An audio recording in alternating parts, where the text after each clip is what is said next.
দশম শ্রেণীর ছাত্রছাত্রীরা তোমরা যারা 2024 সালে ফার্স্ট ইউনিটেড বা প্রথম পর্যায়ক্রমিক মূল্যায়ন পরীক্ষা দিবে, তাদের যে ভৌতবিজ্ঞান সাবজেক্টটি রয়েছে সেই সাবজেক্টের একটি নমুনা প্রশ্নপত্র আজকে আমি তোমাদের সামনে তুলে ধরছি, যেটি স্কুলের একদম প্রশ্নপত্রের মতনই সাজানো রয়েছে।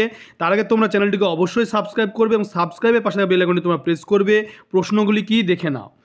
দেখতে পাচ্ছ প্রথমে গ্রুপ এ 1 মার্কের 7টি এমসিকিউ। সঠিক উত্তরটি নির্বাচন করে লেখো।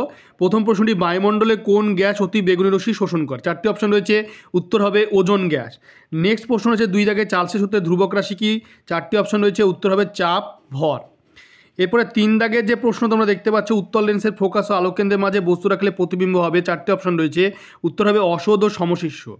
4 দাগে কোন বর্ণের আলোচ্যুতি সবচেয়ে বেশি? 4টি অপশন রয়েছে, উত্তর হবে লাল। এরপরে 5 দাগে যে প্রশ্ন রয়েছে, 5 দাগে প্রশ্ন, গাড়িতে ব্যবহৃত রিয়ার ভিউ মিরর হলো একটি। 4টি অপশন রয়েছে, উত্তর হবে উত্তল দর্পণ। 6 দাগে দেখতে পাচ্ছ কোন মৌলটির পারমাণবিক সংখ্যা সব থেকে কম? উত্তর হবে ফ্লোরিন। এরপরে 6 দাগের পরে 7 দাগে যে প্রশ্ন রয়েছে, নিচের কোন যৌগটি সমজীব প্রকৃতির? এখানে দেখতে পাচ্ছ 4টি অপশন, এখানে উত্তর হবে CH4 বা মিথেন।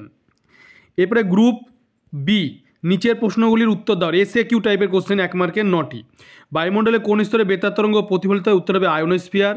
কোন যৌগের বায়ুমণ্ডলকে উষ্ণকরণের ক্ষমতা সর্বাধিক? উত্তর হবে CFC। পরম শূন্য স্থানে আদর্শ গ্যাসের আয়তন কত? উত্তর হবে 0। এরপরে 4 দাগে যে প্রশ্ন রয়েছে, চার্লসের সূত্রে 1/273 ভগ্নাংশটি কী বলা হয়? উত্তর হবে আয়তন ও চাপ গুণাঙ্ক উভয়ই। শূন্যস্থান পূরণ করো। সমতল দর্পণের বক্রতার সাথে, উত্তর হবে অসীম। সত্য মিথ্যা নির্ণয় করো। অবতল লেন্সের সামনে বস্তু থাকলে প্রতিবিম্ব ফোকাস ও আলোককেন্দ্রের মধ্যে গঠিত হবে। উত্তর হবে সত্য। এরপরে 7 দাগে প্রশ্ন হয়েছে, প্রতিসারক কোণের মান বৃদ্ধি পেলে চ্যুতির মানের কি পরিবর্তন হবে? উত্তর হবে কম হবে। 8 দাগে এমন একটি যৌগের নাম লেখো যা গ্যাসীয় অবস্থায় সমজে কিন্তু তার জলীয় দ্রবণ তড়িৎ পরিমাণ করে। উত্তর হবে গ্যাসীয় হাইড্রোজেন ক্লোরাইড। 9 দাগে একটি তরল হ্যালোজেন মৌলের নাম লেখো। উত্তর হবে ব্রোমিন। এরপরে 10 দাগে যে প্রশ্ন রয়েছে দেখে নাও। এই 10 দাগে গ্রুপ সিতে কোশ্চেন রয়েছে 3 দাগে। নিম্নলিখিত প্রশ্নের উত্তর দাও। 2 মার্কের 6টি।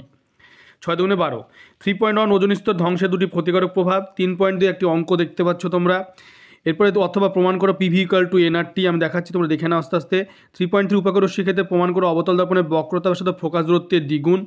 এরপরে তোমরা দেখতে পাচ্ছ 3.4 দাগ। সেই 3.4 দাগে পর্যায় সারণীর পর্যায় শ্রেণী বরাবর মৌলের জারণ বিজারণ ক্ষমতা কীভাবে পরিবর্তিত হয়। 3.5 NH3 অণু লুইস ডট গঠন দেখাও। 3.6 সমজে আয়নীয় যৌগের পার্থক্য লেখো অথবা মিথেন অণু লুইস ডট ডায়াগ্রাম অঙ্কন করো। এরপর তোমরা দেখতে পাচ্ছ গ্রুপ ডি 4 দাগে নিম্ন প্রশ্ন উত্তর 3 নম্বরে 3×4 12। চার্লসের সূত্রের সাহায্যে পরম শূন্য উষ্ণতার মান নির্ণয় করো অথবা একটি অঙ্ক রয়েছে।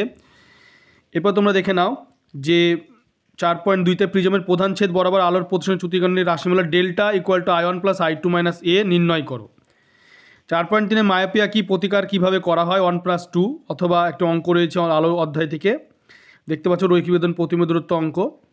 এরপরে 4 দাগে আয়নাইজেশন শক্তি কাকে বলে? Na Mg Al Si কে ক্রমবর্ধমান জারণ ক্ষমতা অনুযায়ী সাজাও।